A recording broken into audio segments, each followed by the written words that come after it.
بسم اللہ الرحمن الرحیم۔ طالبان کی کامیابی نے فتح مکہ کی یاد تازہ کر دی ہے۔ چونکہ مکہ بغیر خون خرابے کے فتح ہوا تھا، نبی کریم صلی اللہ علیہ وسلم نے اپنے دشمنوں کو عام معافی دینے کا اعلان فرما دیا تھا۔ بغیر غرور و تکبر کے ذکر الہی سے زبان تر اور سر جھکا ہوا تھا۔ اس حالت میں آپ صلی اللہ علیہ وسلم مکہ میں داخل ہوئے تھے۔ ٹھیک 1.5 صدی بعد طالبان نے بغیر خون خرابے کے کابل کو فتح کر دیا ہے۔ داخلے سے قبل اپنے دشمنوں کو عام معافی دینے کا اعلان کیا ہے۔ سیدھے سادے انداز میں بغیر تکبر و گھمنڈ کے کرسی صدارت پہ جا کر سورۃ النصر کی تلاوت کی۔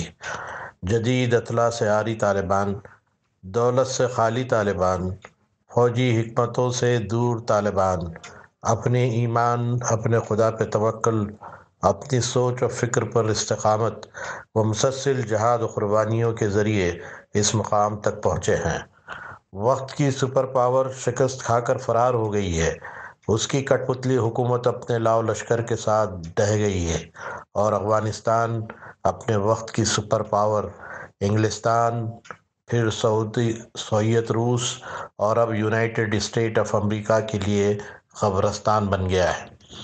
اسلام فوبیا کے تحت طالبان سے بھی ڈرایا جا رہا ہے۔ عورتوں پر ظلم کرتے ہیں، برقعے میں بند کر دیتے ہیں، آزادی نہیں دیتے، انسانی حقوق پامال کرتے ہیں، لڑکیوں کی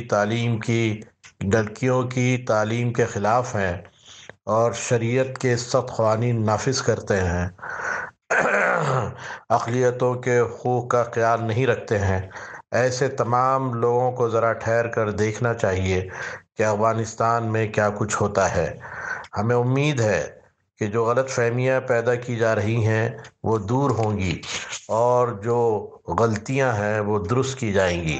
یہ تمام اشارے طالبان کے نمائندوں نے واضح انداز میں دے دیے ہیں۔ عالمی برادری کو ٹھہر کر یہ سب دیکھنا چاہیے۔